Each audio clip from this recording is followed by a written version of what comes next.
Budget 4 কোটি টাকা হলেও সেটা তুলতে অলমোস্ট 17 কোটি টাকা গ্রস কালেকশন করতে হবে। নেন হিসাব করে দিলাম, এবার ইচ্ছা মতো ক্যালকুলেটরটা চাপেন। এমনই মন্তব্য করেছে বমি মার ফেসবুক পেজ থেকে। খারাপ হয়ে গেল না? বমি আমার ফেসবুক, সরি মুখে আসছে না, বিএমআর বাংলা মুভি রিভিউ নাকি এরকম একটা পেজ থেকে। তো এই পেজটাকে নিয়ে একটু কথা বলি। তিনি যে ক্যালকুলেটর চাপাচাপি করতে বললেন, একটু চাপাচাপি করি, একটু টেপাটেপি করি। সাকিব ভাইয়ানরা একটু সাথে থাকেন, পারলে ভিডিওটা বেশি বেশি শেয়ার করে দেবেন, ওই বমিমার পেজটা যেন দেখতে পাই ভিডিওটা। দেখেন, শাকিব খানের দরদ সিনেমার বাজেট 4 কোটি টাকা। আপনাদেরকে কে বললো?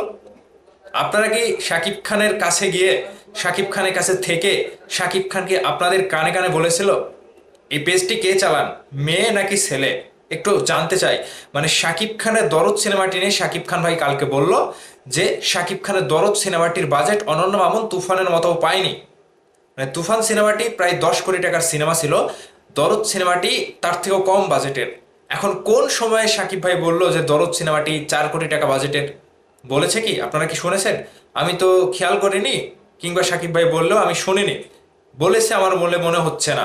তো যাই হোক, বমিমার পেজ থেকে এরকমটাই চুলকানি মলম বিক্রেতা শুরু করেছে শাকিব খানকে নিয়ে। এখন শাকিব খানকে নিয়ে চুলকানি এদের আজীবনই থাকে। এই দরদ সিনেমা না, বিগত দিনে যত সিনেমা রয়েছে, প্রিয়তমা বলেন, তুফান বলেন, সবকিছু নিয়ে এদের চুলকানিটা দিন দিন মানে করে যায় এরা। এই যে মলম বিক্রেতার মতো একটার পর একটা মন্তব্য ছুড়ে দেয়, এগুলোকে নিয়ে কথা বললে শাকিব ভাইয়ের মান সম্মান নষ্ট হয়, একটি সিনেমার মান সম্মান নষ্ট হয়। সেই জায়গা থেকে এই সকল পেজগুলো নিয়ে যারা যারা মানে প্রোপাগান্ডা ছড়ান, কিংবা শাকিব খানের পেছনে লাগেন, কিংবা শাকিব খানের সিনেমা নিয়ে, শাকিব খানের সিনেমার বাজেট নিয়ে আপনাদের যত চুলকানি, এই চুলকানিগুলা মলম লাগিয়ে ঠিক করে দেব। সাকিবিয়ানরাই যথেষ্ট এই জন্য। তো বমি মার এই পেজটা থেকে এরকমই করে এরা। এদের ভেতরের যে খবরগুলা তারা নিজে থেকে স্পষ্টভাবে তারা দর্শকের কাছে প্রেজেন্ট করতে পারে না। শুধু এই যে প্রোপাগান্ডা ছড়িয়ে, কিংবা শাকিব খানের পেছনে লেগে, কিংবা মানে ইন্ডাস্ট্রিতে তো আর অন্য কোনো নায়ক নাই যে তাদেরকে নিয়ে তারা নিউজ করবে। এখন দরদ সিনেমাটি নিয়ে তাদের কোথায় চুলকানি হলো, এবং তারা যে শাকিব খানকে নিয়ে চুলকানিটা আবারও শুরু করছে সেটা বুঝলাম না।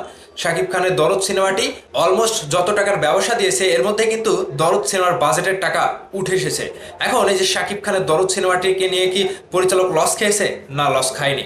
একটি সিনেমার রাইটস বিক্রি করেই তারা কিন্তু সিনেমার টাকা তুলে ফেলে। এবং গানের হিসাব করলে, টিভি রাইটসের হিসাব করলে, ওটিটি প্ল্যাটফর্মের হিসাব করলে দরদ সিনেমাটি গ্রস কালেকশন কিন্তু করে ফেলেছে, তাদের লাভের অংশের টাকা তারা তুলে ফেলেছে। এছাড়া সিনেমায় যে বাজেট থাকে, সিনেমার বিভিন্ন রকম স্পন্সর থাকে, একটি সিনেমায় বিভিন্ন রকম স্পন্সর থাকে। সেই স্পন্সরটা গ্লো অ্যান্ড লাভলি, যাকে ফেয়ার অ্যান্ড লাভলি আমরা বলতাম, গ্লো অ্যান্ড লাভলি কিন্তু এই স্পন্সরটা করেছে। সেই জায়গা থেকে শাকিব খানের দরদ সিনেমাটি যে লস খেয়েছে, কিংবা তার ওই 4 কোটি টাকা বাজেট হলেও 17 কোটি টাকা গ্রস কালেকশন করতে হবে, এগুলো শুধু ওই বমিমার পেজের উল্টাপাল্টা মন্তব্য ছাড়া কিছুই না। তো এই সকল মন্তব্যে আপনারা কেউ বিভ্রান্ত হবেন না। দরদ সিনেমাটি ভালো ব্যবসা করেছে। ইতিমধ্যেই দেশের যে পরিস্থিতি, এই সময় দরদ সিনেমাটি রিলিজ দেওয়ার কারণে দর্শকরা একটু সিনেমা হলে কম গিয়েছে। শুরুতে বেশি গিয়েছে, পরবর্তীতে একটু কম গিয়েছে, আবারও বেশি গিয়েছে। দর্শক গিয়েছে, বেড়েছে, কমেছে, এটা হতে পারে স্বাভাবিক, দেশের যে পর্যায়ের অবস্থা। তো এই যে ঈদ ছাড়া, কোনো ফেস্টিভ্যাল ছাড়া, কোনো অনুষ্ঠান আয়োজন, কিংবা বড় ধরনের কোনো ফেস্টিভ্যাল ছাড়া যে শাকিব খানের দরদ সিনেমাটি রিলিজ দিয়ে দেখালো, এবং এই সময়টাতে যে দরদ যে ইনকাম করলো কিংবা আয় করলো, এই বিষয়টি নিয়ে তো কেউ কথা বলছে না। শুধু এই যে চুলকানের মলম বিক্রি করে শাকিব ভাইয়ের সিনেমা নিয়ে, কিংবা শাকিব খানকে নিয়ে উল্টাপাল্টা নেগেটিভ মন্তব্য নিয়ে তারা ব্যস্ত। তো এই সকল বিষয়গুলো নিয়ে আপনারা সবসময় এড়িয়ে চলবেন। এদের কথাগুলো বিশ্বাস করার দরকার নাই। শাকিব খান ভাই জানে তার সিনেমার বাজেট কত, এবং সিনেমাটি কত টাকা ব্যবসা করেছে। পরিচালক, প্রযোজনা প্রতিষ্ঠান ঠিকই জানে, তাদের চুলকানি আপনাদের মতো নাই।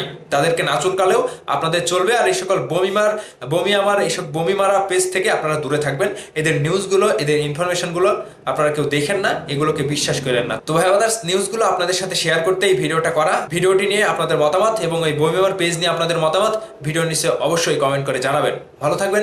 ধন্যবাদ সম্পূর্ণ ভিডিওটি দেখার জন্য।